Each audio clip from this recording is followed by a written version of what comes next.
별의 종류는 우주의 광대한 만큼이나 다양합니다. 어떤 별은 태양처럼 밝고 어떤 건 너무 어둡습니다. 가장 큰 별들의 크기는 가장 작은 별들의 1000만 배도 넘습니다. 100억 살이 넘은 별들도 있고 지금 막 출생한 별들도 있습니다. 별은 성간구름의 가스와 먼지 덩어리 속에서 마치 밀가루 반죽 속에서 팥죽의 새알처럼 동시에 태어나기도 합니다. 같이 태어난 별들의 질량은 그리 크지 않은 것에서부터 태양을 초라해 보이게 만드는 초고성까지 너무나 다양합니다. 지구에서 하늘을 올려다보면 금방 쏟아질 것처럼 떠있는 무수한 별에 감탄하게 되고 아침이면 동쪽으로 떠오르는 태양을 보고 우리는 감탄하게 됩니다. 하지만 머나먼 구상 성단의 별을 공전하는 행성에는 지구의 아침보다 더 멋진 찬란한 아침이 있을 수도 있습니다. 하나의 태양이 아니라 아름다운 은하가 떠오릅니다. 2000억 개의 태양이 밝히는 너무나 휘황찬란한 아침인 것이죠. 이런 아침이 있다고 해도 지구 생명체들은 볼 수가 없을지도 모릅니다. 너무 밝아서 눈이 멀고 온몸이 순식간에 타들어가는 고통을 받으며 순식간에 사라질 수도 있습니다. 은하의 거대한 나선팔 속에는 붕괴하는 가스 구름, 응결하는 행성계, 눈부신 초고성, 태양, 적색 거성, 백색 외성, 행성상 성운, 초신성, 중성자 별, 펄서 등 블랙홀은 물론이고 우리가 아직 발견 못한 낯선 물체와 행성들이 헤아릴 수 없을 만큼 무수히 많을 것으로 보입니다. 극대 거성이라는 용어는 이 별을 표현하는 다른 용어가 있음에도 불구하고 여태까지 발견된 것 중 가장 밝은 별들을 모두 다 뭉뚱그려 일컫는 말이 바로 극대 거상이라는 말이 되어버렸습니다. 별의 절대 등급은 매우 차가운 별보다 매우 뜨거운 별일수록 커지는데 1956년 천문학자 피스트와 테커리는 절대 등급이 -7 정도 되는 밝은 별들에 대해 초초거성이라 불렀고 그 후 극대 거성으로 바뀌게 되었습니다. 별의 광도를 나누는 절대 등급, 영어로 앱설룻 매그너투드는 천체의 광도를 등급으로 나타낸 로그 함수입니다. 천체가 정확히 10파섹, 즉 32.6 광년 떨어져 있고 우주먼지에 의한 소광이 없다고 가정했을 때의 겉보기 등급입니다. 천체와의 거리에 따라 달라지는 겉보기 등급과 다르게 절대 등급 체계에서는 모든 천체가 이론상 모두 같은 거리만큼 떨어져 있으므로 실제 광도를 직접 비교할 수 있게 됩니다. 절대 등급은 다른 등급 체계들처럼 파장, 광학 필터, 통과 대역폭에 따라서 구별할 수 있으며 가장 많이 쓰이는 등급은 UBV색 체계에서 V를 사용하는 등급으로 절대 실시역 등급이라고 부릅니다. 절대 등급은 대문자 M으로 표기되며 아래 첨자는 필터 등을 사용했을 때 표기해주는 것으로 이를테면 MV는 V 필터를 사용한 절대 등급, 즉 절대 실시역 등급이라는 뜻입니다. 절대 등급에서는 천체의 광도가 밝을수록 등급 숫자가 작아지며 5등급 차이는 밝기 차이가 100배 정도 차이가 남을 의미합니다. 따라서 N등급 차이라면 광도는 100 곱하기 5분의 N배가 되는 것입니다. 예를 들어 절대 등급 MV가 3인 천체는 MV가 8인 천체보다 V 필터를 사용했을 때 100배 더 밝게 나타난다는 뜻입니다. 태양의 절대 등급은 MV가 플러스 4.83 등급입니다. 밝기가 매우 밝을 경우 이 등급은 음수도 가능하며 우리 은하의 V 필터 절대 등급은 -20.8입니다. 천체의 절대 복사 등급, 영어로는 AF-설룻 볼로메트릭 매그너투드는 모든 파장에서의 총 광도를 측정해 절대 등급을 매겼다는 뜻이며 한 대역만 측정한 절대 등급을 절대 복사 등급으로 바꾸려면 복사 보정 과정이 필요하게 됩니다. 태양계 천체들은 스스로가 광원이 아니고 태양의 빛을 반사시켜 빛을 내므로 절대 등급의 정의 거리를 1AU로 바꿔 사용하며 기호도 H로 표기하게 됩니다. 우주의 모든 항성과 은하의 절대 등급은 10파섹, 즉 약 32.616 광년 혹은 308조 5,700만 킬로미터를 기준점으로 합니다. 은하나 성운과 같은 천체들은 별과는 비교할 수 없을 만큼 크기가 컸어 10파섹 거리에서 바라봤을 때의 광도를 실제로 구할 수는 없지만 절대 등급 계산 시에는 항성과 계산법이 같습니다. 은하의 광도는 은하 전체에서 복사되는 빛을 모두 합쳐 광도를 측정한 다음 이 빛 전체가 별처럼 점 하나에서 복사된다고 가정한 다음 10파섹 거리에서의 등급을 계산하는 것입니다. 즉 모든 천체의 절대 등급은 만약에 10파섹 거리에 어떤 천체가 있다면 측정될 겉보기 등급과 동등하게 되는 것입니다. 절대 등급을 표시할 때는 어떤 전자기파 파장을 대상으로 하였는지를 표시하여야 하며 만약 모든 파장을 측정한다면 절대 복사 등급이 됩니다. 보통 절대 복사 등급은 V필터를 통해 구한 절대 실시역 등급의 복사 보정을 함으로써 구하게 됩니다. 여러분이 많이 알고 있는 우주에 있는 항성들의 절대 등급은 리겔-7.0, 데네브-7.2, 나우스-6.0, 베텔게우스-5.6 등 맨눈으로 보이는 몇몇 별들은 10파섹 거리에 있었다면 행성들을 비추고 그림자를 만들 수 있었을 정도로 밝으며 시리우스의 절대 등급은 1.4로 태양보다 밝습니다. 태양의 절대 등급은 그때그때 달라지지만 보통 4.75 근방으로 계산되며 별들의 절대 등급은 보통 -10에서 +17 정도이며 은하의 절대 등급은 이보다 숫자가 더 낮기도 합니다. 예시로 거대 타원 은하 M87의 절대 등급은 -22등급, 즉 -10등급 별이 6만 개 모인 정도라고 계산이 되는 것입니다. 1971년 키너는 거대한 항성 대기나 상대적으로 큰 질량 손실률을 의미하는 H알파선에서 적어도 하나의 넓은 방출선이 보이는 초고성에만 극대 거상이란 용어를 사용했습니다. 키넌의 이 기준을 오늘날 과학자들이 많이 따르며 별의 기준이 되었습니다.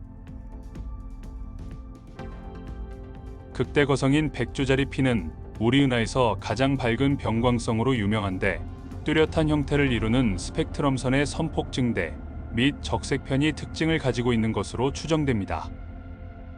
수소 방출선만으로 매우 차가운 극대 거성을 정의하는 방법은 좋은 방법이 아니라서 질량 손실의 발생이 극대 거성의 특성상 거의 확실하기 때문에 크게 광도에 따라서 별을 분류하게 되었던 것입니다. 많은 천문학자들은 황색 극대 거성과 같이 명확히 정의된 특정 분류군을 제외하고는 극대 거성이라는 용어를 잘 사용하지 않는다고 합니다.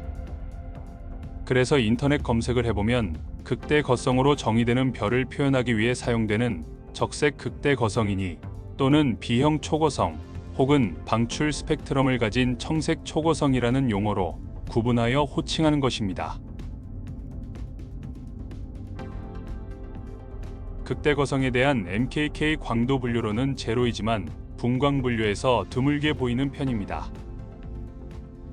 매우 밝은 별에 대한 초기의 관측으로는 극대 거성으로 정의하기에는 불충분하여 대기의 불안정성 및 큰 질량 손실을 나타내는 분광 특징의 관측을 필요로 합니다. 그래서 비극 대거성인 초고성이 동일한 분광형의 극대 거성과 같거나 더 밝을 가능성이 상당히 많습니다. 별은 그 질량에 따라 광도가 크게 증가하면서 극대 거성의 광도는 보통 별을 팽창시키는 복사압과 별을 수축시키는 중력에 의한 압력이 동일할 때의 광도인 에딩턴 한계에 매우 가깝게 위치하게 됩니다. 이는 극대 거성의 광구를 거쳐가는 복사속이 광구를 날려버리기에 충분할 정도로 강함을 의미합니다. 에딩턴 한계를 넘어서면 별은 자신의 외곽층을 강렬한 폭발로 산산조각 내어 날려버릴 정도의 엄청난 복사를 발생시키게 됩니다. 에딩턴 광도는 사실상 높은 광도에서 별이 오랜 기간 동안 빛을 발하도록 제한합니다. 연속체 항성풍을 일으키는 좋은 후보로는 관측된 별 중에서 가장 무거운 별 중 하나인 용골자리 에타가 있습니다. 추정되는 질량은 130 태양 질량이고 태양의 400만 배에 해당하는 광도를 지니고 있기 때문에 천체 물리학자들은 용골자리 에타가 가끔씩 에딩턴 한계에 이를 수 있다고 추측하고 있습니다. 현재 항성풍에 의한 질량 손실률보다 훨씬 큰 질량 손실률에 이른 가장 최근에 일어난 일련의 폭발은 1840년에서 1860년대에 관측되었습니다. 별빛의 흡수에 의해 엄청나게 많은 수위, 좁은 스펙트럼 선인 항성풍과는 달리 연속체 형성은 광구에서 금속 원자의 존재를 필요로 하지 않습니다. 이것은 매우 무거운 별이 금속 함량과 상관없이 연속체 형성이 이루어짐을 의미하는 금속 부족별이기도 하기 때문에 중요하다고 합니다. 상당 부분의 수소가 남은 큰 질량의 별은 안정적인데 비해 상당 부분이 중원소인 작은 질량의 늙은 별은 중력이 감소하고 복사압이 커지면서 안정적이지 못한 대기를 가지게 됩니다. 이들은 에딩턴 한계 근처에 있으면서 빠르게 질량을 잃고 있는 극대 거성일 것으로 여겨집니다. 여기서 에딩턴 한계는 에딩턴 광도는 항성 같은 물체가 외부로 작용하는 복사력과 안쪽으로 작용하는 중력이 평형을 이루는 상태에 있을 때 도달할 수 있는 최대 광도를 말합니다. 이런 평형 상태는 유체 정력학적 평형이라고 불립니다. 별이 에딩턴 광도를 넘어서면 별은 매우 강렬한 복사로 인해 항성풍으로 자신의 바깥층을 날려버리게 되는데 대부분의 무거운 별들은 에딩턴 광도보다 훨씬 작은 광도를 가지고 있기 때문에 이들의 항성풍은 대부분 덜 강렬한 선 흡수에 의해 발생합니다. 에딩턴 한계는 퀘이사처럼 강착 중인 블랙홀의 광도를 설명하기 위해 만들어졌습니다. 청색 극대 거성은 일반적으로 이미 대기와 수소를 대부분 손실한 후기 적색 초고성일 것으로 여겨지며 이와 거의 같은 광도의 좀 더 안정적인 큰 질량의 황색 초고성도 있는데 이는 적색 초고성 단계로 진화하고 있는 것으로 추정됩니다. 그러나 이는 도표에서 빠르게 이동할 것으로 예측되기 때문에 관측이 드물며 황색 극대 거성은 후기 적색 초고성이기 때문에 광도에 대해 약 50만에서 75만 태양광도 정도로 꽤나 엄격한 최대 한계가 있으나 청색 극대 거성은 때때로 수백만 태양광도에 이르기 때문에 훨씬 더 밝습니다. 여기서 우주에 있는 항성들에 대한 분류법을 알아보겠습니다. 항성 분류는 항성들을 특정 기준에 따라 구별하는 것을 의미합니다. 주로 표면 온도와 분광학적 특징 등 두 가지에 의해 항성을 분류하며 표면 온도는 빈의 변이 법칙을 통해서 분류할 수 있지만 멀리 떨어진 항성의 경우는 빈의 법칙을 사용하기가 곤란하므로 항성 분광학의 발전으로 인해 특정 흡수선은 일정한 온도 범위 내에서만 나온다는 사실이 밝혀진 뒤 흡수선의 양상에 따라 거리에 관계없이 항성들을 분류할 수 있게 되었습니다. 19세기 분광형 구별기호는 알파벳 A에서 Q까지였으며 이는 오늘날의 분광형 기호의 시초가 되었습니다. 1860년대 이탈리아의 항성 분광학자 안젤로 세키는 스펙트럼의 차이에 근거하여 세키 분류법을 만들었으며 1868년에 다시 항성들을 4가지로 분류했습니다. 일형 항성은 청색, 백색 항성으로 넓은 범위에서 강한 수소선을 보이는 항성으로 현대에 와서는 A형으로 구분합니다.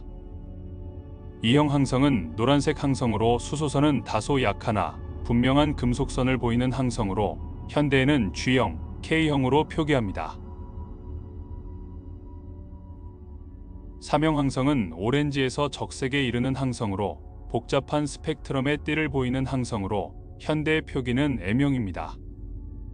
4형 항성은 적색 항성으로 뚜렷한 탄소띠 및 탄소선을 보이는 항성으로 현대에 와서는 탄소별로 호칭됩니다. V형 항성은 방출선이 마이너스인 항성으로 현대에서 구분은 B형과 BF형 등이 있습니다. 이 중 V형 항성은 1878년 마지막으로 추가된 분류 형태로 20세기 초 세키 분류법은 하버드 항성 분류법으로 교체되었습니다. 하버드 1차원식 항성 분류표는 1912년경 하버드 대학교 천문대 애니 점프 캐넌과 에드워드 피커링에 의해 만들어졌으며 이 분류법은 헨리 드레이퍼 목록과는 다릅니다. 1차원이란 분류 기준으로 온도라는 변수 하나를 책정했음을 의미하며 온도 범위에 따른 질량, 지름, 광도 및 스펙트럼 정보도 함께 싣고 있습니다. 하버드 1차원식 항성 분류표에 나온 질량, 반경, 광도값은 주계열성의 경우만 해당되며 백색 외성이나 적색 거성과 같이 주계열상에서 이탈한 부류에는 적용되지 않습니다. 영어권에서 분광형 O, B, A, F, G, K, M을 암기하는 방법으로 OBA 파인 걸 키스 미의 앞자리를 암기하는 형식으로 외우면 쉽습니다. 헤르츠 스프롱 러셀 도표에서 사용하는 변수는 절대 등급, 표면 온도, 광도의 이 세 가지입니다. 19세기 말 세키 분류법에서 사용했던 순차적인 분광형 기호가 뒤죽박죽으로 된 이유는 분광학이 처음으로 정립되었을 때 천문학자들은 별들의 스펙트럼에 독특한 수소 분광선이 포함되어 있음을 알게 되었고 수소 발머 연속선의 강도가 가장 강한 A부터 제일 약한 Q까지 기호를 붙였습니다. 그 뒤 여기에 중성선이나 이온화선을 갖는 경우가 추가되었으며 이를테면 칼슘은 H, K선, 나트륨은 D선, 이후 이 기호들 중 여럿이 중복되었음이 밝혀지고 중복되는 기호들은 삭제하게 되었습니다. 그러나 수소 흡수선이 별의 표면 온도와 관계 있음을 알게 된 것은 훨씬 뒤의 일이었습니다. 1920년대 인도의 물리학자 매그나드 사하는 물리화학의 분자 해리 현상을 분광학 분야에 응용한 이온화 이론을 수립했으며 이 이론을 태양의 채측 및 항성 스펙트럼 분야에 적용했습니다. 하버드대 천문학자 세실리아 페인과 게이 포시키는 표면 온도 순서대로 분광형 기호를 나열하면 O, B, A, F, G, K, M의 순서가 된다고 정리를 했습니다. 분광형은 다시 아라비아 숫자로 0에서 9까지 10단계로 재분류할 수 있는데요. 여기서 숫자가 작을수록 그 분광형 내에서 표면 온도가 높고 숫자가 커질수록 표면 온도가 낮아지는 걸 뜻합니다. 예를 들면 B형 내에서 B0는 가장 뜨겁고 B9은 가장 차가운데 이는 수소 흡수선의 양상에 따라 임의적으로 숫자를 붙인 것이므로 각 숫자에 해당하는 온도의 범위는 분광형에 따라 제각기 다르며 참고로 우리 태양은 G2에 속합니다. 잘못 알려진 사례로 O, B, A형 항성들을 젊은 항성, K, M형 항성들을 늙은 항성으로 호칭하는 경우가 있는데 이는 20세기 초의 낡은 이론에서 나온 오해입니다. 20세기 초 천문학자들은 항성이 처음 태어났을 때는 밝고 뜨겁다가 나이를 먹을수록 작아지고 어두워지면서 항성의 일생이 끝난다고 생각했습니다. 지금 우리는 항성의 진화 이론에 따라 이 생각이 틀렸음을 알고 있습니다. 그러나 미처 별이 되지 못한 갈색 외성들의 경우 처음 탄생했을 때는 M형 항성의 모습을 갖추고 있으나 나이를 먹으면서 점차 내부에 가지고 있던 열을 잃어버리면서 식게 되고 분광형도 LT, Y형으로 점차 내려가게 됩니다. 항성 분광형을 세분화해서 알아보겠습니다. 먼저 O형 주계열성입니다. O형 항성들은 극도로 뜨겁고 극도로 밝으며 항성의 색은 푸른 빛을 띠게 됩니다. 사실 O형 항성은 가시광선보다는 자외선 영역에서 대부분의 복사 에너지를 발산합니다. 이들은 모든 주 계열성 중에서 가장 그 수가 적어서 대략 2천만 개의 주 계열성 중 한 개가 이 O형이라고 추정합니다. 이들의 광도는 보통 태양의 수만 배 이상으로 이 항성들의 스펙트럼에서는 헬륨2선, 뚜렷한 이온화 원소, 중성 헬륨선, 뚜렷한 수소 발머선들의 흡수선 및 방출선이 나타납니다. 여기서 헬륨2선, 이온화 원소, 중성 헬륨선은 O5에서 O9으로 갈수록 강해지는 양상을 보이며 수소 발머선은 O5에서 O3로 올라갈수록 강해지는 특성이 있습니다. 이들의 질량과 광도는 매우 크기 때문에 O형은 모든 주 계열성 중 가장 빠르게 수소를 태우며 따라서 이들은 주계열 단계에서 불과 몇백만에서 몇천만 년밖에 머물지 못하는 것으로 추정합니다. 스피처 우주망원경이 O형 항성들을 관찰한 결과 모항성들의 광증 발효과로 항성과 인접한 부분의 가스들이 씻겨 나간 것이 확인됐습니다.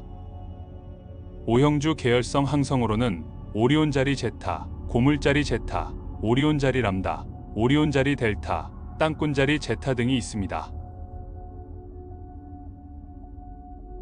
다음은 B형 주계열성입니다. B형 항성들은 매우 뜨겁고 매우 밝으며 이들의 스펙트럼은 중성 헬륨선 및 보통 수준의 수소선으로 특징 지을 수 있습니다. 마그네슘 투선, 규소 투선 등 이온화된 금속선도 또한 나타납니다. B형 역시 O형만은 못하나 주 계열성 가운데 매우 희귀하며 이들은 대략 8,000개의 주 계열성 중 하나의 꼴로 존재하므로 O형에 비해서는 흔한 편이라고 할 수 있습니다. B형 주계열성의 대표적 예로는 아케르나르 항성인데 보통 B형 주계 열성들은 자전 속도가 매우 빠르며 극단적인 경우 이 별처럼 회전 타원체의 모습을 하고 있을 수 있습니다.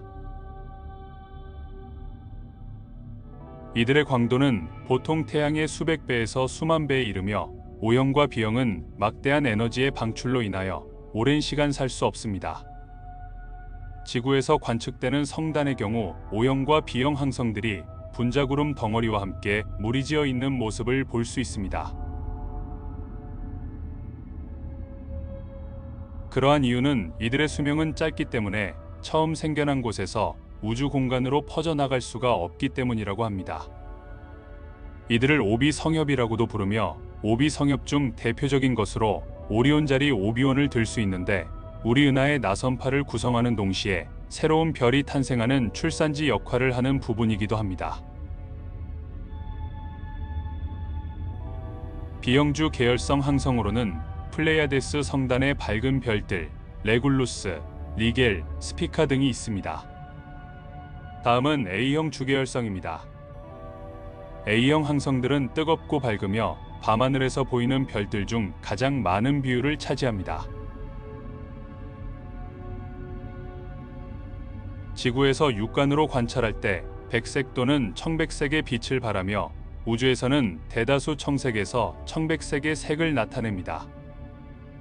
이들의 스펙트럼은 강한 수소선과 이온화된 금속선들을 보이며 온도가 낮아지는 과정에서 AO급에서부터 칼슘 투선이 현저히 강해지는 특징이 있습니다.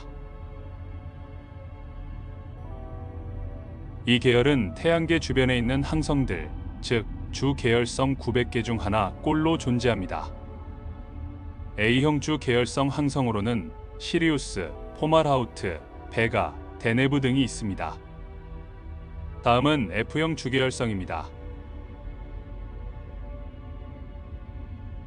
F형 항성들은 강한 칼슘 투선, H선, K선을 보이며 온도가 낮은 F형에서부터 철 1선, 크로뮴 1선과 같은 중성 금속들은 이온화된 금속선을 보이기 시작합니다. F형의 스펙트럼 특징은 약한 수소선 및 이온화된 금속에 있습니다. 지구에선 F형의 색은 미미한 노란색을 띤 백색으로 이들은 우리 태양계 주위에 있는 주 계열성 200개 중 하나 꼴로 존재하며 우주에서 관측하면 옅은 청백색으로 관측됩니다. F형 주 계열성 항성으로는 프로키온, 카노푸스, 폴라리스, 마차부자리 엡실론, 코르카롤리 등이 있습니다. 다음은 G형 주계열성입니다. 우리의 태양이 여기에 속한다는 이유 하나만으로 G형은 인류에게 가장 잘 알려진 별이며 강한 칼슘 투선, H선, K선을 보이며 이는 G2형에서 가장 두드러진 특징이기도 합니다. G형은 F형보다 수소선의 강도가 약하나 이온화된 금속과 함께 중성 금속선을 포함하며 흔히 황색 외성이라는 표현을 쓰지만 이는 지구 기준으로 우주에서는 흰색에서 옅은 청백색으로 관측됩니다. G형을 황색 항성진화 공백이라고 칭하는데 초고성들의 분광형은 O에 B, K에서 M 사이에서 왔다 갔다 할 뿐 G형 근처에서는 오래 머물지 않기 때문입니다. 그 이유로 G형은 초고성이 안정되게 존재하기 힘든 온도라고 보는 것입니다. 태양계 주변의 주 계열성 100개 중 1개가 G형에 속하며 G형주 계열성 항성으로는 태양, 센타우루스 자리 알파 A, 카펠라, 고래 자리 타우 등이 있습니다. 다음은 K형 주계열성입니다. K형은 외관상 오렌지색이며 우리 태양과 같은 G형보다 덜 밝고 더 차갑습니다. 일부 K형 별들은 아크투루스와 같이 거성인 반면 대다수의 K형은 주계열성입니다. 이들은 매우 약한 수소성과 매우 강한 중성금속의 선을 보입니다. 지구에서 관측 시에는 오렌지색을 띠며 우주에서는 옅은 황색을 띠게 됩니다. 차가운 K형에서는 산화 티탄의 분자띠가 나타나기 시작합니다. 태양계 주변의 주 계열성 15개 중 1개가 K형입니다. K형 주 계열성 항성으로는 센타우루스 자리 알파 B, 에리다누스 자리 엡실론, 알데바란, 아크투루스, 폴룩스 등이 있습니다. 다음은 M형 주계열성입니다. M형은 관측된 항성들 중 가장 많은 비율을 차지하며 대략 우리 은하의 주계 열성들 중 90% 가까운 존재가 M형이라고 추정됩니다. 이들을 보통 적색괴성이라고도 부르며 미라, 베텔게우스나 안타레스 등의 초고성들의 다수가 M형에 속합니다. 차가운 M형들의 경우 갈색외성의 초기 상태이기도 한데 보통 이들의 분광형은 M6.5에서 M9.5입니다. M형은 스펙트럼상에서 중성 금속선 및 분자띠를 보여주며 수소선은 거의 관찰할 수 없습니다. M형에서 두드러지는 것은 산화 티탄의 분자띠로 M5 근처에서 가장 강하게 나타납니다. 차가운 M형에서부터 산화 바나듐의 띠가 나타나기 시작하며 보통 항성 10개 중 9개가 이 M형으로 추정됩니다.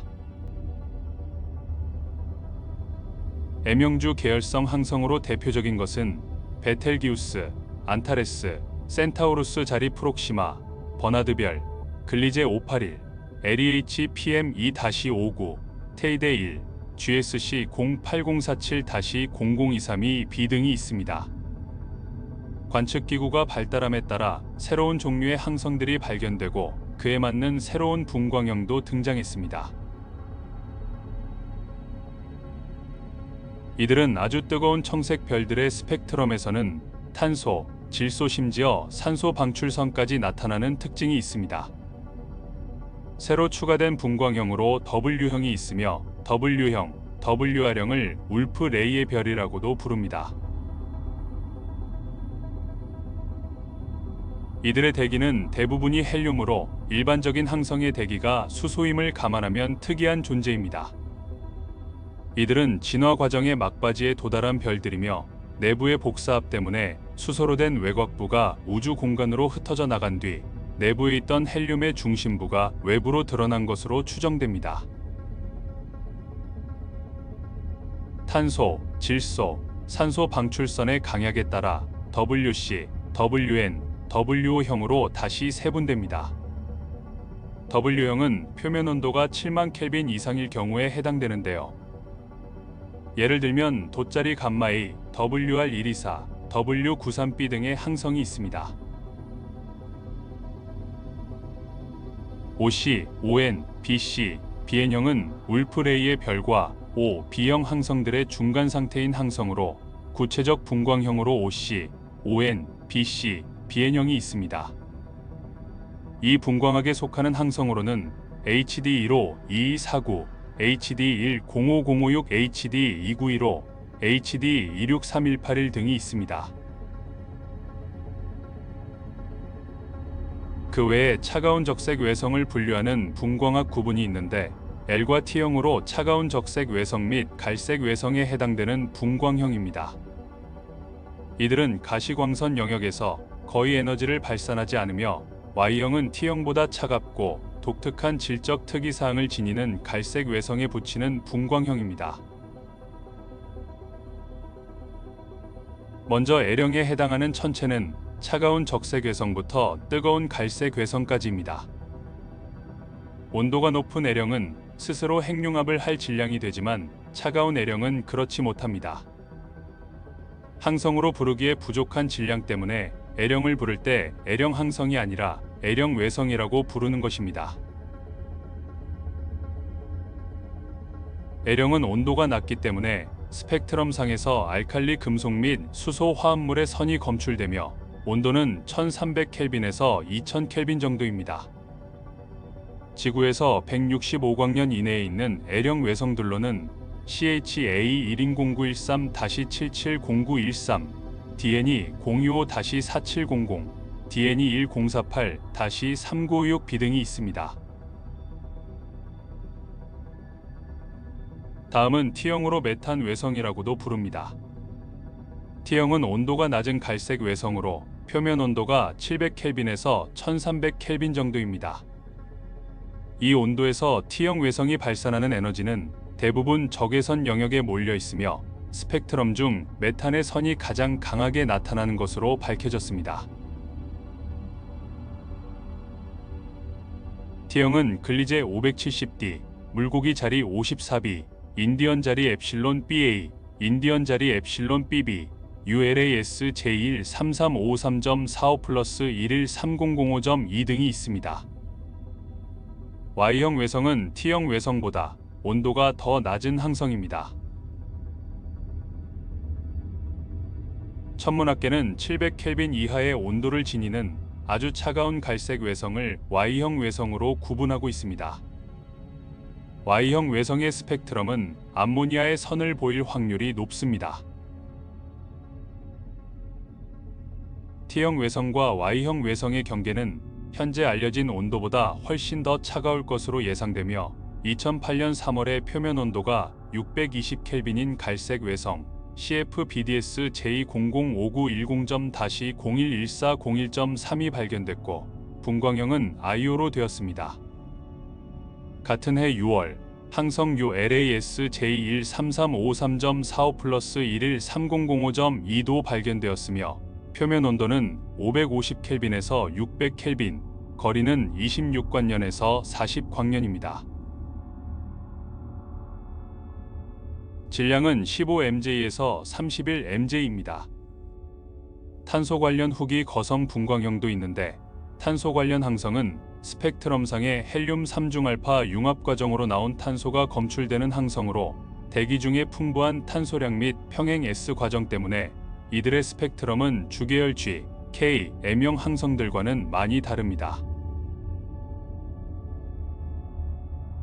이들 탄소 관련 항성들 중 일부는 스스로 탄소를 만들어내지만 적지 않은 다른 탄소별들은 이중성으로 백색 외성인 동반성으로부터 외곽 물질을 흡수했던 것으로 추정하고 있습니다.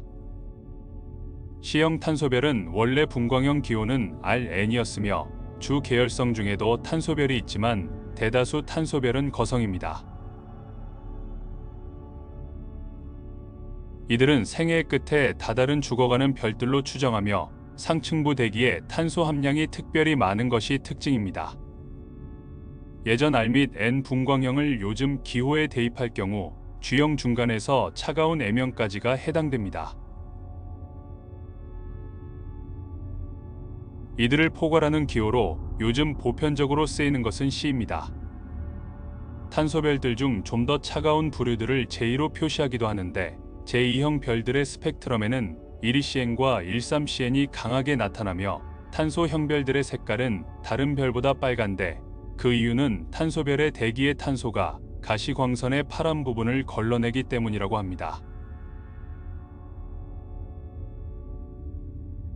탄소별들의 대표적인 예는 기린자리 S, 토끼자리 R, 사냥개 자리 Y, 양자리 V, 사냥개 자리 TT, 양자리 V, 사냥개 자리 TT, HD 137613 등이 있습니다.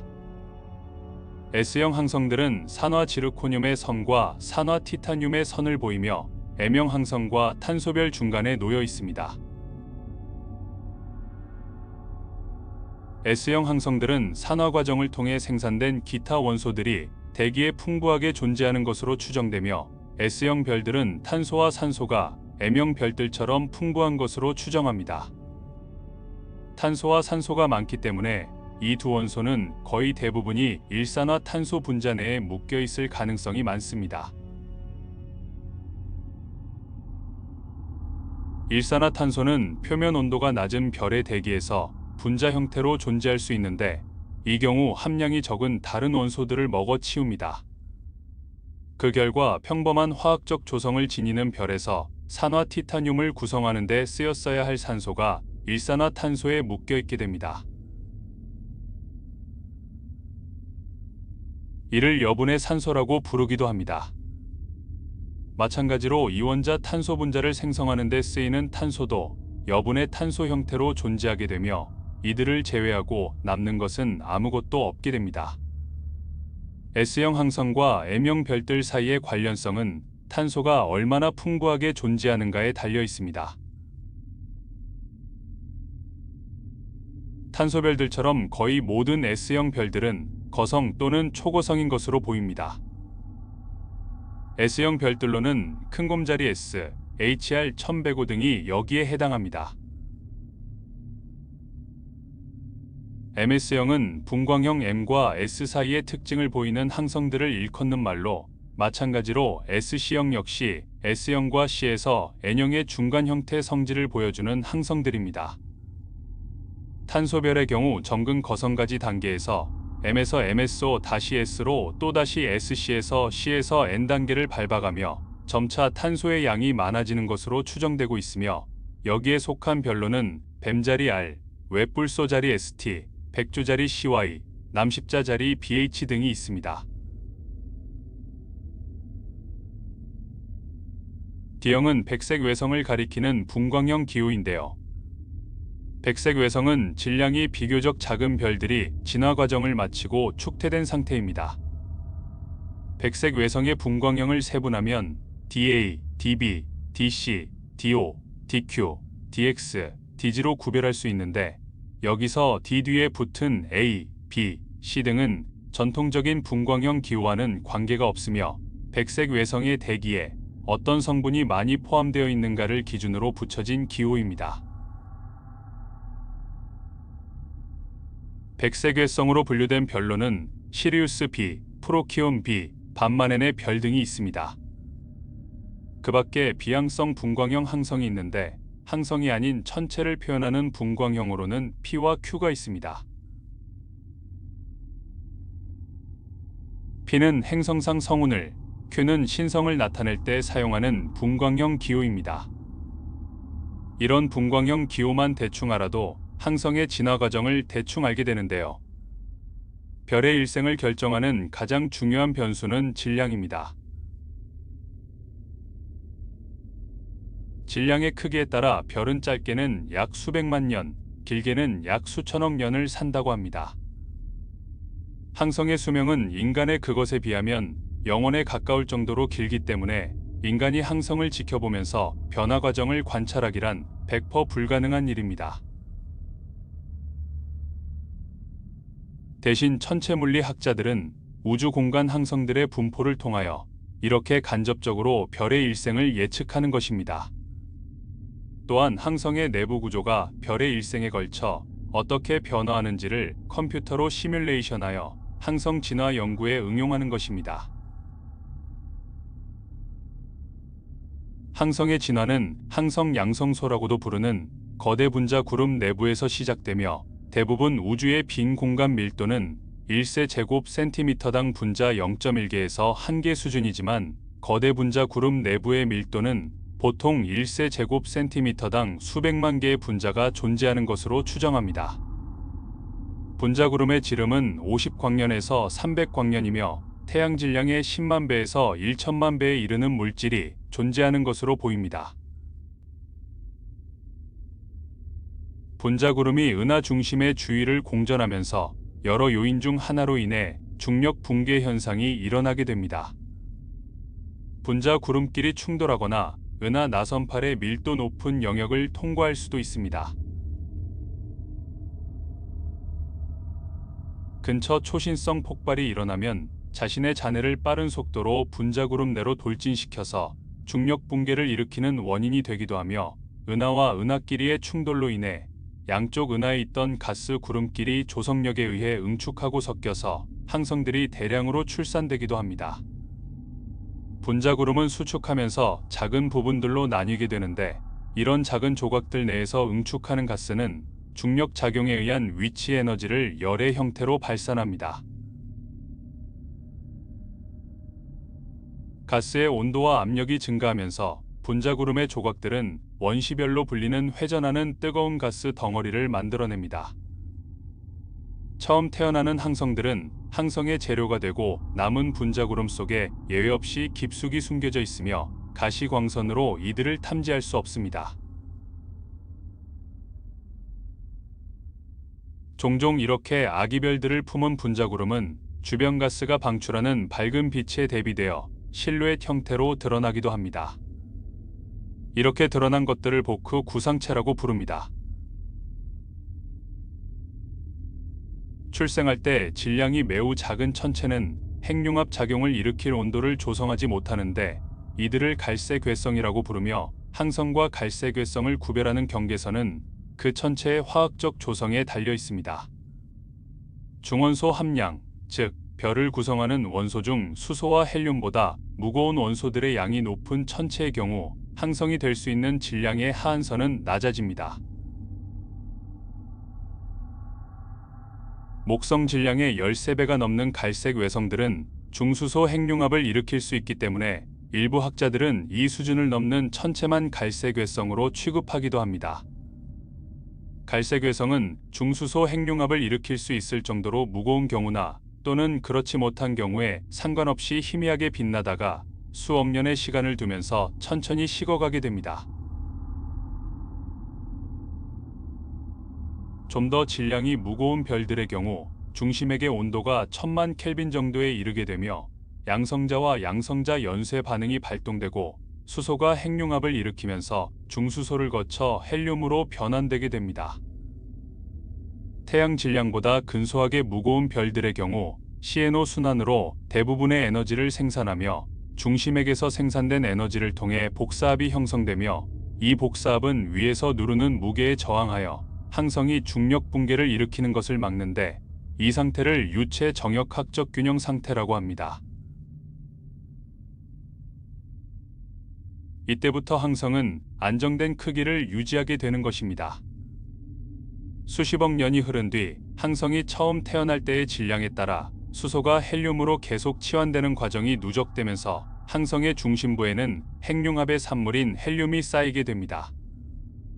뜨겁고 밝은 별들은 차갑고 어두운 별들보다 빠르게 수소 핵융합을 일으켜 헬륨으로 바꾸며 중심부에 쌓인 헬륨은 수소보다 밀도가 높기 때문에 중력으로 별을 수축시키며 핵융합의 빈도를 상승시키게 됩니다. 이러한 중력 수축에 대항하여 별의 형체가 붕괴되지 않기 위해서는 온도가 높아져야만 합니다. 종국적으로 중심액의 핵융합의 연료가 될 수소가 고갈되고 수소 핵융합을 통해 만들어지는 바깥쪽으로 팽창하여 중력 붕괴와 평형을 이루는 압력이 없어지면 항성은 자신의 전자축 태압이 중력을 상쇄하기에 충분한 수준까지 쭈그러들거나 또는 중심액이 헬륨 핵융합을 일으킬 수 있는 온도인 약 1억 켈빈까지 가열되게 됩니다. 둘 중 어떤 방향으로 진화되느냐는 바로 항성의 질량에 달려 있습니다. 그리고 별은 적색외성 단계와 백색외성 단계를 거치며 수명을 다하게 되는데, 그 중에 거대한 질량의 별은 수소를 빠르게 소모하면서 적색 초고성이나 극대 거성으로 진화하게 됩니다. 거대한 질량의 별들은 적색 초고성이나 극대 거성으로 진화하면서 수소, 헬륨, 탄소, 산소, 네온, 마그네슘, 규소 순으로 핵융합을 하며 마지막에는 철이 생성되게 됩니다. 거대한 질량의 별들은 죽을 때 초신성 또는 극초신성으로 폭발하며 철보다 무거운 원소를 생성하여 우주로 흩뿌리며 일생을 마감합니다. 이러한 거대한 별로 대표되는 항성은 리겔 등이 있습니다. 이 리겔은 오리온 자리 방향에 있는 초고성입니다. 바이어 명명법에 따르면 별자리에서 두 번째로 밝다는 의미의 오리온 자리 베타로 표기합니다. 그러나 실제로 리겔은 알파별인 베텔게우스보다 더 밝은 것으로 알려져 있습니다. 알파별인 베텔게우스와 달리 푸른색을 띠며 실시 등급은 0.12로 우주에서 7번째로 밝은 별입니다. 태양으로부터 773광년 떨어져 있으며 지구에서 볼 때 하나의 광점으로 보이나 실제로는 삼중성계입니다. 주인별 리겔 A는 절대등급 -7.84로 태양 밝기의 12만 배 정도 되는 청백색 초고성인 것입니다. 리겔 A는 중심액에 있던 수소를 모두 태웠고 태양 반지름의 79배 크기로 부풀어 올라 있으며 백조자리 알파형 병광성으로 주기적으로 밝기가 요동치는 특징이 있습니다. 이에 비해 짝별 리겔 B의 밝기는 리겔 A별의 500분의 1에 불과하여 작은 망원경을 이용해야 볼 수 있습니다. 리겔 B 자체도 분광형 B구V의 청백색주 계열성 2개로 이루어진 분광쌍성으로 구성원 각각의 질량은 태양의 2.5배와 1.9배입니다. 리겔의 겉보기 등급은 천문학 자료 데이터베이스 신버디에 따르면 0.13으로 청구상 보이는 모든 별 중에서 태양을 빼고 7번째로 밝습니다. 바로 이 순위는 카펠라입니다. 겉보기 밝기는 0.05에서 0.18의 범위에서 불규칙하게 요동을 치며 리겔의 바이어 명명법은 베타별이지만 알파별 베텔게우스보다 밝습니다. 1943년부터 리겔은 항성 분광형을 정하는 기준 스펙트럼으로 지정되어 현재까지 활용되어 오고 있습니다. 리겔은 밤하늘 1등성 이상 별들 중 실제 광도로 따질 경우 데네브, 베텔게우스 다음으로 세 번째이며 리겔의 색지수는 B-V가 -0.03으로 흰색 또는 약간 청색을 띠는 흰색으로 보입니다. 리겔은 12월 12일 자정과 1월 24일 저녁 9시의 관측 시 최고 고도에 위치하므로 북반구에서는 겨울 저녁에, 남반구에서는 여름에 가장 잘 보입니다. 남반구에서는 오리온 자리가 동쪽에서 떠오를 때 별자리 밝은 별들 중 가장 먼저 나타나며 리겔은 밝고 천구적도 근처에 있어서 지구상 거의 모든 바다에서 관측이 가능하기 때문에 천측 항법상 매우 중요한 항해별이기도 합니다. 다만 북위 82도 위로 올라가면 지평선 아래로 가려 보이지 않는데 사실상 무시해도 좋은 조건이라고 합니다. 분광학적으로 측정한 리겔까지의 거리는 700광년에서 900광년 사이입니다. 히파르코스 위성이 2007년 확보한 시차 자료에 따른 거리값은 860광년이었으며 오차 범위는 약 9%, 즉 80광년입니다. 모라베지 연구진은 이 거리에 기초하여 리겔의 밝기를 태양의 12만 배로 계산했으며 표면 유효 온도는 12100 켈빈 정도입니다. 주형 감광 효과를 고려하여 간섭계로 측정한 각지름은 2.75 플러스 마이너스 0.01 밀리 초각입니다. 잠정적 거리를 대입하면 리겔의 반지름은 태양의 약 79배나 됩니다. 2006년 푸지빌라 팀은 대기 모형을 사용하여 리겔까지의 거리를 1170광년 플러스 마이너스 130광년으로 계산했는데, 이로부터 나온 리겔의 밝기는 태양의 21만 8천배, 질량은 21배 오차범위 플러스 마이너스 3배, 반지름은 109배 오차범위 플러스 마이너스 12배라고 밝혔습니다. CMFGNE 코드는 무거운 항성의 스펙트럼과 대기를 분석하여 별의 각종 정보를 알아내는 도구인데요. 이를 이용하여 리겔을 조사한 결과 광도는 태양의 27만 9천배, 반지름은 115배였고 항성풍의 속도는 시간당 약 107만 킬로미터였습니다. 리겔은 광도 분류상 청색 초고성 단계에 있는데, 이 상태에서 이미 중심액에 있던 수소를 모두 태웠고 주계열 단계를 떠났습니다. 이후 리겔은 서서히 팽창하면서 밝기도 올라가고 헤르츠 스프룽 러셀 도표를 가로질러 이동 중인 것으로 추정합니다. 푸지빌라 연구진은 리겔의 나이를 700만 년에서 900만 년으로 가정할 경우 처음 태어났을 때 질량은 태양의 24배 오차범위 플러스 마이너스 3배로 추정되며, 지금까지 태양 3개 정도 물질을 우주로 방출한 것으로 보인다고 계산했습니다. 리겔은 최후를 투영 초신성으로 끝낼 것으로 보이며, 폭발로 흩뿌려진 물질들은 다음 세대 별들을 구성하는 재료로 재활용될 것으로 보이며, 리겔은 거리로 볼 때 초신성 후보 중 지구에서 매우 가까운 부류에 속합니다. 리겔은 밝기가 매우 불규칙하고 복잡하게 변하는 병광성으로 백조자리 알파형 병광성의 원형별 대내부와 유사한 점이 있습니다. 리겔의 시선 속도 변화 자료를 분석하면 적어도 19개의 비방사 맥동 패턴이 동시에 관측되며, 이 패턴들은 그 주기가 최소 1.2일에서 최대 74일에 이르는 것으로 관측됐습니다. 이러한 맥동 현상은 리겔 내부 중심액 바깥쪽의 수소연소 껍질에서 일어나는 핵반응으로 보다 더 활발해지는데, 동시에 중심액에서는 3중 알파 과정이 일어납니다. 1998년 크리스토펠 왈켄 연구진은 리겔을 백조자리 알파형 병광성에 속한다고 분석했습니다. 리겔은 매우 밝은 데다 이동 경로 주변에 여러 성운이 있기 때문에 이들을 밝히고 있는데, 대표적인 것은 마녀 성운으로 불리는 IC1101-2118입니다. 리겔은 오리온 성운과 연관되어 있는데, 오리온 성운은 리겔보다 지구에서 2배나 멀지만 리겔의 고유 운동 경로를 역추적하면 리겔이 태어난 장소는 오리온 성운 근처가 됩니다. 그 결과 리겔을 오리온 오비원 성협의 구성원으로 보는 시각도 있습니다. 또는 더 구체적으로 황소자리 오리온 아론 성협의 일원이라는 시각도 있습니다.